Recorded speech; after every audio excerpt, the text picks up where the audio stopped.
নমস্কাৰ আপোনালোক সকলোকে পুনৰবাৰ টিকে মাইণ্ডৰ অন্য এটা ৰাতিপুৱাৰ ধামাকাদাৰ খবৰলৈ স্বাগতম জনাইছো। অন্য দিনাৰ দৰে আজিও আপোনালোকৰ কাৰণে দিনটোৰ কেইবাটাও ধামাকাদাৰ খবৰ আছে। তো ভিডিঅ'টো প্ৰথমৰ পৰা শেষলৈকে চাই থাকিব। আৰু ভিডিঅ'টো আৰম্ভ কৰাৰ আগতে আজি সৰুকৈ এটা ৰিকুৱেষ্ট, যদি খবৰ কেইটা চাই ভাল লাগে আপোনালোকৰ তেন্তে লাইক এটা কৰিবলৈ নাপাহৰিব। কিন্তু আগবাঢ়িছো আজিৰ প্ৰথমটো খবৰ ফালে। আমাৰ অসমৰ এতিয়া চিকিৎসালয়সমূহত এটা নতুনকৈ নিয়ম ইমপ্লিমেণ্ট কৰা হ'ব। অলৰেডি গুৱাহাটী মেডিকেল কলেজত এই নিয়মটো ইমপ্লিমেণ্ট কৰা হৈ গৈছে। অলৰেডি গুৱাহাটী মেডিকেল কলেজত এই নিয়মটো বাধ্যতামূলক কৰিছে। আৰু তাৰ লগে লগে আমাৰ অসমৰ যিমানবিলাক নেকি মেডিকেল আছে, য'ত নেকি বেডৰ ব্যৱস্থা আছে, তো তাত এতিয়াৰে পৰা এটা নতুনকৈ নিয়ম ইমপ্লিমেণ্ট কৰা হ'ব। সেই নিয়মটো হৈছে এতিয়াৰে পৰা প্ৰত্যেক বাৰ অনুসৰি বেডৰ কভাৰসমূহ সলনি কৰা হ'ব বুলি জনাইছে। বেডৰ যিবিলাক নেকি কভাৰ থাকিব, সেই কভাৰবিলাকত এতিয়াৰে পৰা বাৰসমূহৰ নাম লিখা থাকিব। যেনে সোমবাৰ, যেনে মঙলবাৰ, যেনে বুধবাৰ, বৃহস্পতিবাৰ, শুক্ৰবাৰ, শনিবাৰ, দেওবাৰ, এনেকৈ বেডৰ যিবিলাক বেডশ্বীট থাকে সেইবিলাকত এতিয়াৰে পৰা বাৰবিলাকৰ নাম লিখা থাকিব। সোমবাৰৰ দিনাখন সোমবাৰৰ লিখা সোমবাৰ লিখা বেডশ্বীটখন পাৰিব। মঙলবাৰ যিদিনাখন থাকিব সেইদিনাখন মঙলবাৰ লিখা বেডশ্বীটখন পাৰিব। মানে ইয়াৰ ফলত এইটো আপুনি কনফাৰ্ম হ'ব যে এই যিখন নেকি বেডশ্বীট বেডখনত পাৰি থোৱা হৈছে, সেই বেডশ্বীটখন অলৰেডি কোনো এজন ব্যক্তিয়ে ইউজ কৰা নাই, বা ইউজ কৰিছিলে যদিও ভালদৰে ধুই মেলি থোৱা হৈছে, যাতে ছেফটি প্ৰিকশ্যনটো অধিক বঢ়াব পাৰি। তো তাৰ কাৰণে এই নিয়মটো কৰিছে আমাৰ অসমত। আৰু এই নিয়মটো প্ৰথমবাৰৰ বাবে কৰিছিলে কেৰেলা চৰকাৰে। তো কেৰেলাত গৈ কেৰেলাৰ এই নিয়মটো দেখি অসমৰ মুখ্যমন্ত্ৰী ডাঙৰীয়া বিৰাটে আপ্লুত হ'ল আৰু ভাবিলে যে আমাৰ অসমৰ মেডিকেলবিলাকতো এই নিয়মটো যদি কৰিব পৰা যায় তেন্তে ভাল হ'ব। তো সেইবাবে এতিয়া আমাৰ অসমতো এই নিয়মটো ইমপ্লিমেণ্ট কৰা হ'ব। আগবাঢ়িছোঁ ইয়াৰ পাছৰটো খবৰ ফালে। আমাৰ অসমৰ এজন বিজনেছমেন গৈছিলে শাৰ্ক টেংক নামৰ শ্ব'টোলৈ। আপোনালোকে বাৰু ছনী টিভিত দিয়া শাৰ্ক টেংক শ্ব'টো চাই নে নাচাই কমেণ্ট এটা কৰি জনাব। শাৰ্ক টেংক নামৰ এটা শ্ব' আছে, যিটো শ্ব'ত আপোনালোকে গৈ তাৰ বিজনেছমেনবিলাকৰ পৰা পইচা আনিব পাৰে আপোনালোকৰ বিজনেছ খাৰা কৰিবৰ কাৰণে। আপোনাৰ যদি সৰু কিবা এটা ষ্টাৰ্টআপ আছে, তেন্তে আপোনালোকে সেই ষ্টাৰ্টআপৰ আইডিয়াটো লৈ তেওঁলোকৰ ওচৰলৈ যাব পাৰে। আৰু তেওঁলোকে আপোনালোকৰ আইডিয়াটো যদি ভাল পায়, তেন্তে আপোনালোকৰ সেই আইডিয়াটোৰ মতে আপোনালোকক পইচা দিব, আৰু সেই পইচা লগাই আপোনালোকৰ বিজনেছটো গ্ৰ' কৰিব পাৰে। কিন্তু তেওঁলোকে এনেই দি নিদিয়ে, তাৰ বিনিময়ত আপোনালোকৰ কোম্পানীৰ পৰা কিছু পাৰ্চেণ্ট তেওঁলোকে শ্বেয়াৰ ৰাখি থ'ব। এতিয়া আমাৰ অসমৰ এটা চাহ কোম্পানী গৈছিলে, যিটো চাহৰ নাম হৈছে, চাহ ব্ৰেণ্ডৰ নাম হৈছে উলা। অসমৰ এজন যুৱকে সেই চাহৰ ব্ৰেণ্ডটোৰ আৰম্ভণি কৰিছে, এটা ষ্টাৰ্টআপ কৰিছে। অসমৰ যুৱক হয়, শিৱসাগৰৰ যুৱক হয়, আৰু যিজনে নেকি অমন গুপ্তাৰ পৰা প্ৰায় 50 লাখ টকাৰ ইনভেষ্টমেণ্ট সংগ্ৰহ কৰিবলৈ সক্ষম হৈছে। তো আমাৰ তৰফৰ পৰা সেই যুৱকজনলৈ, আমাৰ অসমৰ উদীয়মান বিজনেছমেনজনলৈ বহুত বেছি শুভেচ্ছা থাকিলে। বাহিৰৰ কোম্পানীবিলাকে অসমৰ চাহপাত নিয়ে ইমান ডাঙৰ ব্ৰেণ্ড বনাই আছে, গতিকে অসমৰ এজন যুৱকে ইমান এটা ভাল পদক্ষেপ হাতত লৈছে। মোৰ মতেতো বাকী যিবিলাক বাহিৰা ব্ৰেণ্ড আছে সেইবিলাক বাদ দিব লাগে, অকল উলাহৰহে চাহ খাব লাগে নে কি কয় আপোনালোকে কমেণ্ট এটা কৰি জনাব। আৰু এই উলাহ যিটো নেকি ব্ৰেণ্ড, তো সেই ব্ৰেণ্ডটোৱে কিন্তু এক অন্য ৰকমৰ চাহপাত প্ৰডিউচ কৰে। তো আপোনালোকক কেতিয়াবা জনাম এই সম্পৰ্কত কেনেকুৱা ধৰণৰ তেওঁলোকে চাহ মেকিং কৰে। এতিয়া এইটো ভিডিঅ'তে ক'বলৈ গ'লে বহুত লম্বা হৈ যাব বাৰু। যি কি নহওক, আমাৰ তৰফৰ পৰা আকৌ এবাৰ তো সেই যুৱকজনলৈ, সেই ব্যক্তিজনলৈ, সেই বিজনেছমেনজনলৈ বহুত বেছি শুভেচ্ছা থাকিল। আগবাঢ়িছোঁ ইয়াৰ পাছৰটো খবৰ ফালে। ইয়াৰ পাছৰ খবৰটো ওলাইছে বিলাসীপাৰাৰ পৰা। যোৱাকালিৰ খবৰত মই আপোনালোকক জনাইছিলোঁ যে বিলাসীপাৰাত এটা শ্ব' আছিলে, যিটো শ্ব'ত নেকি কেইবাজনো তাৰকা অহাৰ কথা আছিলে। আৰু সেই যি শ্ব'টো যোনে অৰ্গেনাইজ কৰিছিলে, তেওঁলোকে পাৰ টিকেটৰ প্ৰাইচ 2000 টকাকৈ ৰাখিছিলে। ৰাতি 1টা বাজি গ'ল, কিন্তু এজনো তাৰকা নুঠিলে গান পাৰফৰ্ম কৰিবৰ কাৰণে। তাৰ পাছত যিসকল অডিয়েন্স আছিলে তেওঁলোকে কি কৰিলে ষ্টেজৰ পৰা দামী দামী বস্তুবিলাক ঘৰলৈ বুলি লৈ গুচি গ'ল অকল সেয়াই নহয় তাতে থকা চকী টেবুল ভাঙি লণ্ড ভণ্ড কৰি পেলালে এতিয়া তালৈ যিজন নেকি তাৰকা আহিব বুলি খবৰ ওলাইছিলে সেই তাৰকাজনে জনোৱা অনুসৰি প্ৰকৃততে তাৰকাজনক মাতিছিলে পাৰফৰ্ম কৰিবৰ কাৰণে সেই তাৰকাজনক এটা টোকেন এমাউণ্টটো দিলে মানে সাম এমাউণ্ট এটা দিলে তেখেতক আহিবৰ কাৰণে তেখেতে আহিলে তেখেতে ষ্টেজটো বিচাৰি আছে যে মোক ষ্টেজটো দিয়ক ৰাতি 1টা বাজি গৈছে মই গান গাব বিচাৰো কিন্তু তেখেতক পইচাও পেমেন্ট কৰা নাই ষ্টেজও দিয়া নাই এতিয়া সিঙ্গাৰ বিলাকৰ কিছুমান নিয়ম আছে যে তেখেতক এটা টোকেন এমাউণ্ট দিব লাগিব তেখেত অহাৰ আগত যেতিয়া নেকি তেখেতলোকৰ লগত এগ্ৰিমেন্ট হ'ব তেতিয়া এটা টোকেন এমাউণ্ট দিব লাগে আৰু যেতিয়া তেখেতে আহি যেতিয়া নেকি প্ৰথম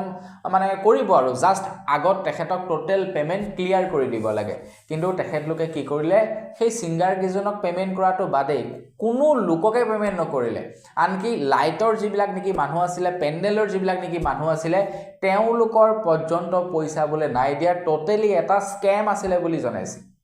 গতিকে চাওক মানুহে কি প্ৰক্ৰিয়াৰে সহজ পইচা উপাৰ্জন কৰাৰ পদ্ধতি অৱলম্বন কৰিছে তো অসম আৰক্ষীয়ে মোৰ মতে সেই সকলৰ ওপৰত উচিত ব্যৱস্থা ল'ব লাগে নহলে অসমৰ নাম এনেই বদনাম হ'ব আগবাইছো ইয়াৰ পাছৰটো খবৰৰ ফালে আমাৰ ভাৰতীয় পইচাৰ মূল্য পুনৰবাৰ পতন ঘটিছে ডলাৰৰ পৰিৱৰ্তে বৰ্তমান সময়ত আমাৰ ভাৰতীয়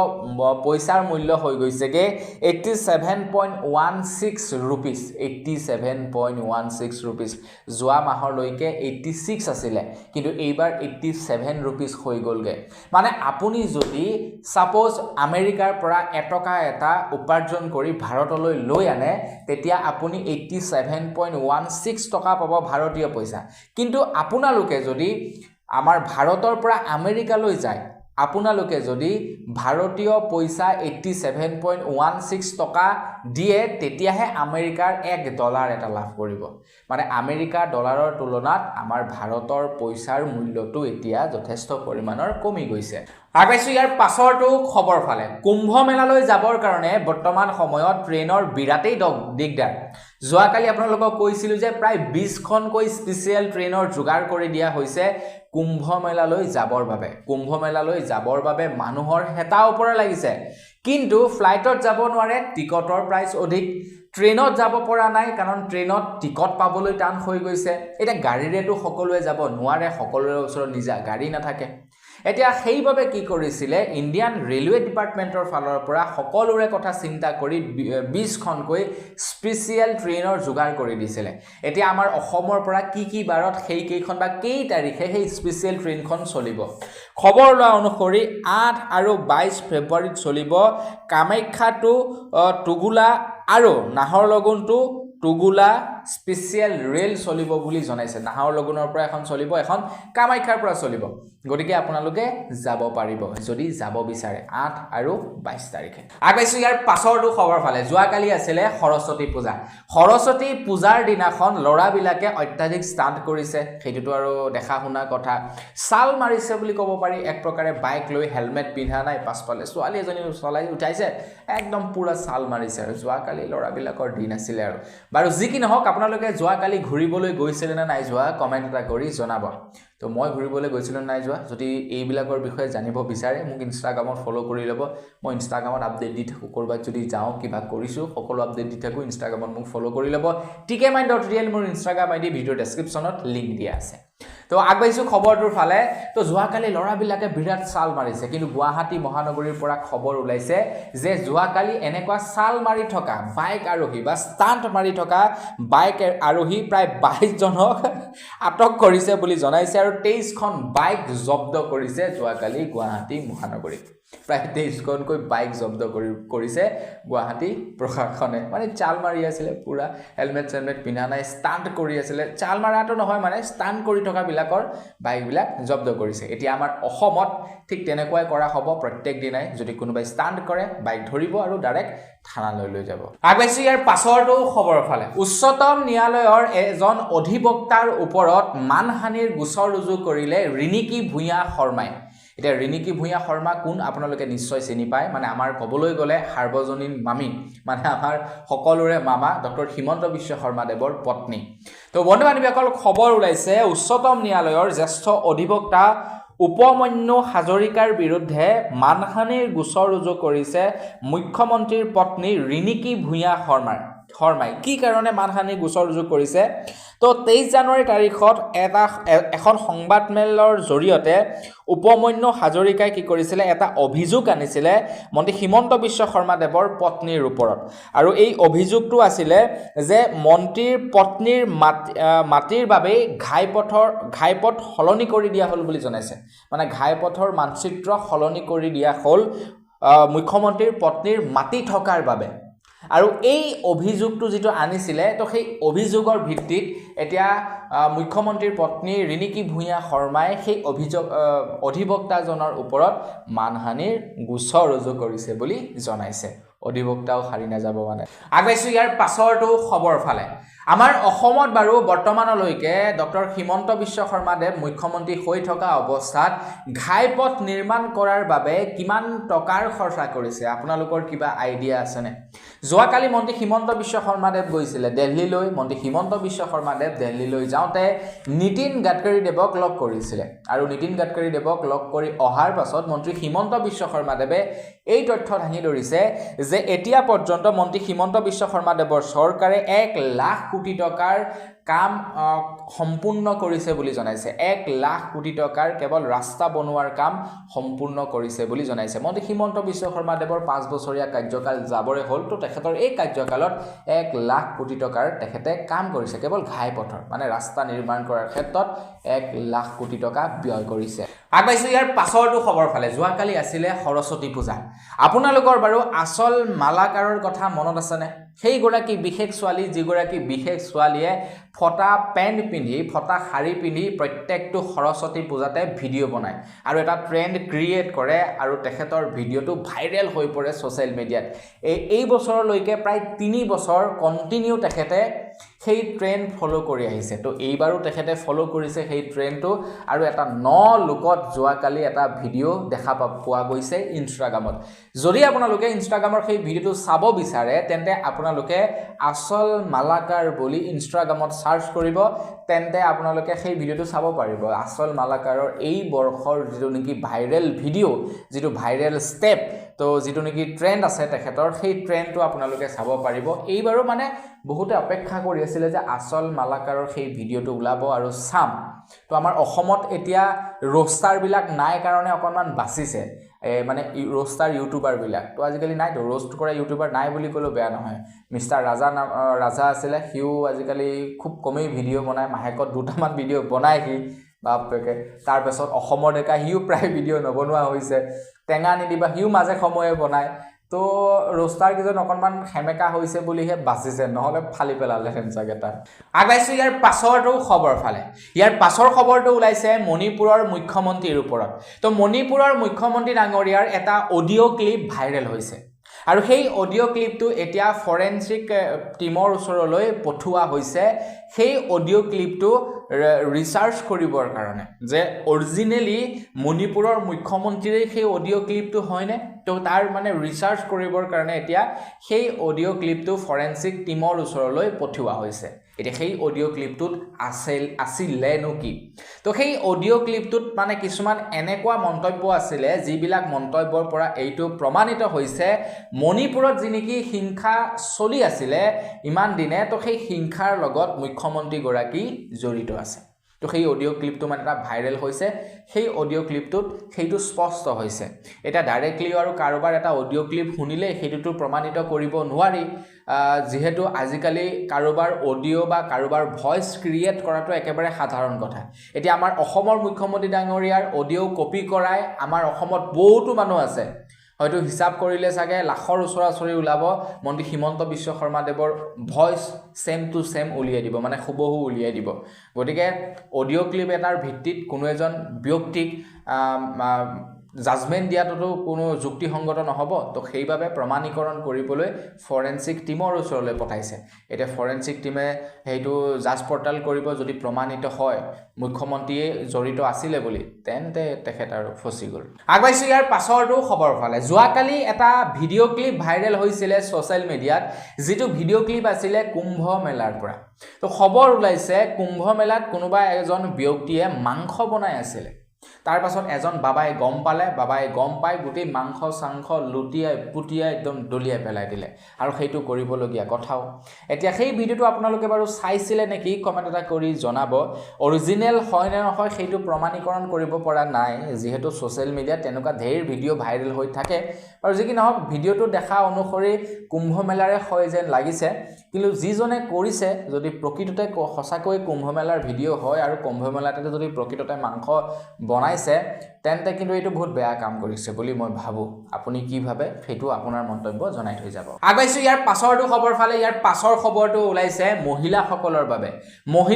বাবে এটা ভাল খবৰ ওলাইছে বাজেট ঘোষণা কৰাৰ পাছতেই মহিলাসকলক এতিয়া 2 কোটি টকাৰ ঋণ প্ৰদান কৰিব বুলি জনাইছে 5 বছৰৰ বাবে যিসকল মহিলাই নেকি নিজে কিবা এটা কৰিব বিচাৰে কিবা ব্যৱসায় কৰিব বিচাৰে কিবা এটা ষ্টাৰ্টআপ গঢ়িব বিচাৰে সেই সকল মহিলাক 2 কোটি টকাৰ লৈকে ঋণ প্ৰদান কৰিব কেন্দ্ৰ চৰকাৰৰ ফালৰ পৰা 5 বছৰৰ বাবে কিন্তু সবকে নিদিয়ে কেৱল এসটি আৰু এসসি মহিলাসকলকে প্ৰদান কৰিব বুলি জনাইছে এই লোন আৰু এই লোনটো দিয়াৰ পাছত মহিলাসকলক অনলাইন ভাবে ট্ৰেইনো কৰা হ'ব তেখেতে যিটো ষ্টাৰ্টআপৰ বাবে সেই ঋণটো ল'ব বা যিটো বিজনেছ কৰিবৰ কাৰণে সেই ঋণটো ল'ব তো সেই বিজনেছটোৰ ওপৰত অনলাইন ট্ৰেইনিংও প্ৰদান কৰা হ'ব কেন্দ্ৰ চৰকাৰৰ ফালৰ পৰা অভিজ্ঞ যিসকল নেকি বিজনেছমেন আছে সেইটো ফিল্ডৰ যিসকল বিজনেছমেন আছে সেই বিজনেছমেন সকলে তেওঁলোকক ট্ৰেইন কৰোৱাব বুলি জনাইছে বিশেষকৈ এই আঁচনিখনে ঝাৰখণ্ডৰ ব্যক্তিসকলক বেছিকৈ প্ৰভাৱিত কৰিব বুলি কৈছে কাৰণ ঝাৰখণ্ডত এসটি আৰু এসসিৰ মানুহৰ সংখ্যা বহুত বেছি এতিয়া আমাৰ অসমৰ কথা যদি আপোনালোকে ক'বলৈ যায় অসমত সব প্ৰকাৰৰ মানুহ আছে এসটি আছে এসসি আছে ওবিসি আছে জেনাৰেল কাষ্টৰ মানুহ আছে সবে প্ৰায় মানে মিনিমাম আছে আৰু এমওবিসি আছে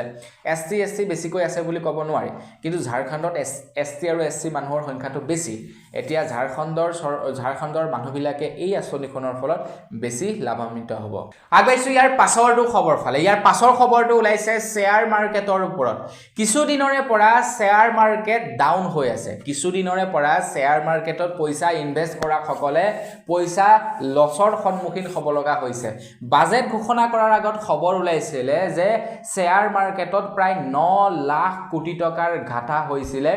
বিভিন্ন ট্ৰেডাৰ বিলাকৰ বিভিন্ন ইনভেষ্ট কৰা বিলাকৰ প্ৰায় 9 লাখ কোটি টকাৰ লোকসান হৈছিল বুলি খবৰ ওলাইছিল এতিয়া বাজেটলৈ মানুহৰ অপেক্ষা আছিল যে বাজেট ঘোষণা কৰিব তাৰ পাছত পুনৰ নিফটি আৰু সেনসেক্স পুৰা হাই গুছি যাব আৰু মানুহে পইচা আকৌ লষ্ট ৰিকভাৰ কৰিব পাৰিব কিন্তু বাজেটেও যেন সেনসেক্স বা ভাৰতীয় ষ্টক মাৰ্কেটৰ বজাৰখন উঠাব নোৱাৰিলে বাজেটৰ পাছতো পুনৰবাৰ তললৈ নামিছে বুলি জনাইছে শেয়াৰ মাৰ্কেট এতিয়া এই সম্পৰ্কে মোৰ বৰ বিশেষ নলেজ নাই কিন্তু খবৰত যেটো পাইছো সেইটোৱে আপোনালোকক জনাইছো আপোনালোকে যদি ষ্টক মাৰ্কেটত পইচা ইনভেষ্ট কৰে তেন্তে এইবিলাক অকনমান চাই মেলি ল'ব আগবাইছো ইয়াৰ পাছৰটো খবৰ ফালে ইয়াৰ পাছৰ খবৰটো ওলাইছে আত্মসহায়ক গোটত থকা মহিলাসকলৰ কাৰণে এটা ভাল খবৰ ওলাইছে আপোনালোকেতো জানে আৰু আত্মসহায়ক গোটত থকা মহিলাসকলে সেই 10000 টকাকৈ লাভ কৰিব 10000 টকাকৈ অসমৰ মুখ্যমন্ত্ৰী ডক্টৰ হিমন্ত বিশ্ব শৰ্মা দেৱে প্ৰদান কৰিব সেই সম্পৰ্কেতো আপোনালোকে নিশ্চয় জানে এতিয়া আপুনি যদি আত্মসহায়ক গোটত আছে আপোনাৰ ঘৰৰ মহিলা কোনোবা যদি আত্মসহায়ক গোটত আছে তেন্তে ভিডিঅ'টোত কিন্তু লাইক এটা কৰিবলৈ নাপাহৰিব বিৰাটেই এটা ভাল খবৰ আপোনালোকৰ কাৰণে লৈ আহিছো অসমৰ মুখ্যমন্ত্ৰী ডক্টৰ হিমন্ত বিশ্ব শৰ্মা দেৱে ঘোষণা কৰিছে ফেব্ৰুৱাৰী আৰু মাৰ্চ মাহৰ ভিতৰতে আত্মসহায়ক গোটত থকা মহিলাসকলৰ কাৰণে সেই 10000 টকাটি প্ৰদান কৰিব বুলি জনাইছে 10000 টকাটো ফেব্ৰুৱাৰী আৰু মাৰ্চ মাহৰ ভিতৰতে প্ৰদান কৰা হ'ব গতিকে ইমান এটা ভাল খবৰ দিছো লাইক এটা কিন্তু ডেফিনেটলি কৰিবলৈ নাপাহৰিব এতিয়া কৰক লাইক এটা আগবাইছো ইয়াৰ পাছৰটো খবৰ ফালে ইয়াৰ পাছৰ খবৰটো ওলাইছে এলপিজি গেছৰ ওপৰত তো আপোনালোকে বাৰু ঘৰত খৰিৰে ভাত বনাই নে এলপিজি গেছৰ দ্বাৰা ভাত বনাই কমেন্ট এটা কৰি জনাবচোন বৰ্তমান সময়ত হয়তো খৰিত ভাত বনোৱা মানুহৰ সংখ্যা খুবেই কম আজিকালি মানুহবিলাকক সহজলভ্য বস্তুবিলাক লাগে সহজতে যিবিলাক বস্তু পোৱা যায় সেইবিলাক মানে আজিকালি মানুহে বেছিকৈ প্ৰিফাৰ কৰে সিদিনাখন বজাৰ কৰিবলৈ গৈছিলোঁ বজাৰ কৰিবলৈ যাওঁতে এজন দোকানীয়ে কৈছে যে বিজনেছ ডাউন হৈছে বিজনেছ ডাউন হোৱাৰ কেইবাটাও কাৰণ আছে আজিকালি বস্তুবিলাক অনলাইনতে পোৱা যায় মানুহবিলাক ইমানেই এলেহুৱা হৈ গৈছে কেইদিনমানৰ পাছত দালিও পেকিঙত আহিব দালিবোৰে পুৰা ৰেডিমেড দালি আহিব মাত্ৰ উতলাব লাগে গৰম পানী দিব লাগে খাব লাগে তেনেকুৱাও দালি আহিব বুলি জনাইছে সঁচাকৈ চাওকচোন আপোনাৰ পৰঠা আহি গ'ল নাৰিকলৰ গুড়ি আহি গ'ল মাছ আহি গ'ল কি অহা নাই পেকেটিঙত মাংস আহি গ'ল পেকেটিঙত গতিকে সেইবিলাকো আহিব আৰু বেছি দিন নাই বাৰু যি কি নহওক এতিয়া খবৰ ওলাইছে এলপিজি চিলিণ্ডাৰৰ ওপৰত আপোনালোকৰ অঞ্চলত বৰ্তমান এলপিজি চিলিণ্ডাৰৰ বাৰু দাম কিমান কমেণ্ট এটা কৰি জনাব বাণিজ্যিক এলপিজি চিলিণ্ডাৰৰ দাম কমিছে 7 টকাকৈ তাৰ লগে লগে এতিয়া ডমেষ্টিক চিলিণ্ডাৰৰ ওপৰতো দাম খবৰ ওলাইছে ডমেষ্টিক এলপিজি চিলিণ্ডাৰৰ দাম অকণমান কমিছে বুলি খবৰ ওলাইছে বৰ্তমান নৰ্থ লখিমপুৰত ডমেষ্টিক এলপিজি চিলিণ্ডাৰৰ দাম হৈ গ'ল 868.50 ৰুপিজ তো আপোনালোকৰ তাত মানে 868.50 পইচা আৰু তো আপোনালোকৰ তাতে বৰ্তমান সময়ত কিমান দাম কমেণ্ট এটা কৰি জনাব এইটো মই লখিমপুৰৰ প্ৰাইজৰ কথা কৈছোঁ আগবাইছো ইয়াৰ পাছৰটো খবৰ ফালে খুব শীঘ্ৰেই আমাৰ অসমত মুকলি কৰা হ'ব প্ৰায় 3,88,000 মানুহৰ বাবে চৰকাৰী ঘৰ 3,88,000 মানুহৰ বাবে চৰকাৰী ঘৰ খুব শীঘ্ৰেই আমাৰ অসমত মুকলি কৰিব আৰু এইবাৰ অসমৰ মুখ্যমন্ত্ৰী ডক্টৰ হিমন্ত বিশ্ব শৰ্মাই বিৰাটেই এটা ডাঙৰ মাইণ্ড লগাইছে এটা বিৰাট টেলেণ্ট লগাইছে এটা চৰকাৰী ঘৰবিলাক হয় কি কাৰোবাৰ নামত থাকে কোনোবাই লৈ লয় মানে এনেকুৱা ধৰণৰ খেলিমেলিবিলাক কৰে আজিকালি চৰকাৰী ঘৰবিলাক পোৱাৰ ক্ষেত্ৰত বিভিন্ন ব্যক্তি আছে জালিয়াতি কৰি পেলাই এতিয়া পিএম কিষাণৰ ধৰণতে জালিয়াতি কৰিছে চৰকাৰী ঘৰত আৰু জালিয়াতি নকৰিবনে চৰকাৰী ঘৰটো 1.5 লাখ টকা দিয়ে পিএম কিষাণৰ 2000 টকাটোতে জালিয়াতি কৰিছে বিভিন্ন অফিচাৰবিলাকে এতিয়া চৰকাৰী ঘৰৰ ওপৰত খবৰ ওলাইছে এতিয়াৰে পৰা চৰকাৰী ঘৰ কি হ'ব জিঅ' টেগৰ দ্বাৰা নিৰ্মাণ কৰা হ'ব আপোনাৰ নাম যেনিবা এক্স গগৈ তো এক্স গগৈৰ ঘৰটো কোনটো লোকেশ্যনত আছে এক্সেক্টলি তাত জিঅ' টেগ কৰিব প্ৰকৃততে এইজন ব্যক্তিৰ সেইটো ঘৰ হয় নে নহয় প্ৰমাণীকৰণ হ'ব জিঅ' টেগৰ জৰিয়তে আৰু তাৰ পাছতহে তেখেতৰ ঘৰটো দিয়া হ'ব তেখেতৰ একাউণ্টত পইচা সোমাব একদম মানে পুৰা অনলাইন পদ্ধতিত মানে যাতে মুখ্যমন্ত্ৰী ডাঙৰীয়ে তাত বহিয়ে চাব পাৰে যে এক্স গগৈৰ ঘৰটো নিৰ্মাণ হৈছে এক্সেক্ট লোকেশ্যনত বনিছে নে নাই বনা বা বোলে মই এক্স গগৈৰ ঘৰত যাম লোকেশ্যন মাৰ সিদ্ধা লোকেশ্যন মাৰি আহি যাতে ঘৰত পাবহি পাৰে বোলে হয়নে আপোনাৰ ঘৰ হয় মোৰ ঘৰে সেইবিলাক যাতে প্ৰমাণীকৰণ কৰিব পাৰে তো তাৰ কাৰণে এতিয়া জিঅ' টেগৰ জৰিয়তে ঘৰ নিৰ্মাণ কৰিব আগবাইছো ইয়াৰ পাছৰটো খবৰ ফালে ইয়াৰ পাছৰ খবৰটো ওলাইছে উত্তৰ প্ৰদেশৰ পৰা উত্তৰ প্ৰদেশত এতিয়া প্ৰায় 90খন মাদ্ৰাছা বিদ্যালয় বন্ধ কৰিব বুলি খবৰ ওলাইছে 90খন মাদ্ৰাছা বিদ্যালয়ৰ তালিকা এতিয়া যুগুত কৰা হৈছে সেই 90খন মাদ্ৰাছা বিদ্যালয় বন্ধ কৰাৰ সিদ্ধান্ত লৈছে উত্তৰ প্ৰদেশত এতিয়া বহু লোকে হয়তো বেয়া পাব পাৰে বিশেষকৈ সংখ্যালঘু লোকসকলে হয়তো বেয়া পাব পাৰে যে মাদ্ৰাছা কিয় বন্ধ কৰিবলৈ লৈছে একচুৱেলি হৈছিলে কি উত্তৰ প্ৰদেশত এটা নিৰ্দেশনা জাৰি কৰিছিলে যে প্ৰত্যেকখন মাদ্ৰাছাই আপাৰ আইডিৰ সৈতে তেওঁলোকৰ ষ্টুডেণ্টবিলাকৰ নাম লিংক কৰাব লাগিব সেইটো অকল উত্তৰ প্ৰদেশ বুলিয়ে নহয় আমাৰ ভাৰত অসমতো সেই নিয়ম চিষ্টেমটো কৰিছিলে আপাৰ আইডিৰ কথা এতিয়া আমাৰ অসমৰ যিবিলাক নেকি চৰকাৰী বিদ্যালয় আছে সেইবিলাকত আপাৰ আইডিৰ টো এতিয়ালৈকে জাৰি হোৱা নাই কিন্তু CBSE বোৰ্ডৰ যিবিলাক নেকি বিদ্যালয় আছে সেইবিলাকত আপাৰ আইডি এতিয়া বাধ্যতামূলক হৈ গৈছে আমাৰ অসমৰ বিদ্যালয়বিলাকত হোৱা নাই খুব শীঘ্ৰেই হ'ব তো তাতে কি কৰিছিলে মাদ্ৰাছাসমূহৰ লগতে যিমানবিলাক বিদ্যালয় আছে আপাৰ আইডিৰ সৈতে আপোনাৰ সংলগ্ন কৰিবলৈ কৈছিলে কিন্তু প্ৰায় 90খন বিদ্যালয়ে আপাৰ আইডিৰ সৈতে সংলগ্ন নাই কৰা এতিয়া সেই বিদ্যালয় কেইখনৰ ওপৰত অভিযোগ আছে তেওঁলোকে অনৈতিক কামত জড়িত থকাৰ আৰু সেইবাবে এতিয়া তেওঁলোকৰ বিদ্যালয়সমূহ হয়তো বন্ধ কৰি দিয়া হ'ব এটা চৰকাৰৰ গাত দুখ নাই তেওঁলোকক কৈছে আপাৰ আইডিৰ সৈতে লিংক কৰিবৰ কাৰণে তেওঁলোকে লিংক কৰা নাই হয়তো তেওঁলোকৰ বিদ্যালয়ত চাগে ষ্টুডেণ্ট নাই বেলেগ কিবা কাম হৈ আছে তেনেকুৱাও হ'ব পাৰে আৰু সেই সন্দেহৰ ভিত্তিতে বা তেওঁলোকক যি কাৰ্য কৰিবলৈ কৈছিলে নকৰিলে তেওঁলোকে তাৰ বাবে এতিয়া তেওঁলোকৰ বিদ্যালয়সমূহ বন্ধ কৰা হ'ব আগবাইছো ইয়াৰ পাছৰটো খবৰ ফালে ইয়াৰ পাছৰ খবৰটো ওলাইছে গুৱাহাটী মহানগৰীৰ পৰা তো গুৱাহাটী মহানগৰীৰ এতিয়া টমটম চালকসকলৰ কাৰণে প্ৰায় 56টা পথ বন্ধ কৰি দিছে বুলি খবৰ ওলাইছে তো আপুনি যদি গুৱাহাটী মহানগৰীত টমটম চলায় বা আপোনাৰ কোনোবা যদি সম্পৰ্কীয়ই গুৱাহাটী মহানগৰীত টমটম চলায় তেওঁলোকৰ বাবে নিৰ্দেশনা জাৰি কৰিছে পথ পৰিবহণ বিভাগৰ ফালৰ পৰা প্ৰায় 56টাকৈ পথ বন্ধ কৰি দিয়া হৈছে গুৱাহাটী মহানগৰীত টমটম চালকসকলৰ বাবে এতিয়া কোন কেইটা পথ বন্ধ কৰিছে গোটেইখিনিৰ বিষয়ে যদি ক'বলৈ যাওঁ 56টা পথৰ বিষয়ে তেন্তে লম্বা ভিডিঅ' হৈ যাব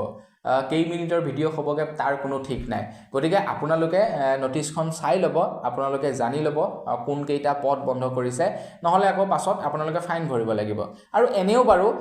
যি কেইটা পদ বন্ধ কৰিছে সেই পদ কেইটাত নো এন্ট্ৰি লিখা ৰাখিবই ই ৰিক্সাৰ কাৰণে নো এন্ট্ৰি গতিকে সেইটো আপোনালোকে নিশ্চয় গম পাবই আগবাইছো একেবাৰে শেষৰটো খবৰ ফালে একেবাৰে শেষৰ খবৰটো ওলাইছে এটা বিৰাটেই ভাল খবৰ একেবাৰে শেষৰ খবৰটো ওলাইছে পিএম কিষাণৰ ধনৰ ওপৰত তো আপুনি বাৰু পিএম কিষাণৰ পইচা পায় নেকি কমেণ্ট এটা কৰি জনাবলৈ কিন্তু নাপাহৰিব এটা খবৰ ওলাইছে 24 ফেব্ৰুৱাৰী তাৰিখে হয়তো পিএম কিষাণৰ আপোনাৰ 19 নম্বৰটোৰ কিস্তি সোমাব পাৰে বুলি জনাইছে পিএম কিষাণৰ 19 নম্বৰটো কিস্তি 24 ফেব্ৰুৱাৰী তাৰিখে সোমাব পাৰে বুলি জনাইছে 24 ফেব্ৰুৱাৰী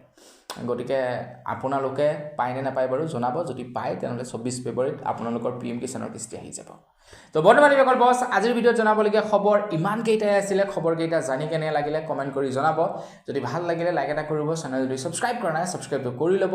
পুনৰ লগ পোৱাৰ সাজলৈ বিদায় মাগিছোঁ ধন্যবাদ জয় অসম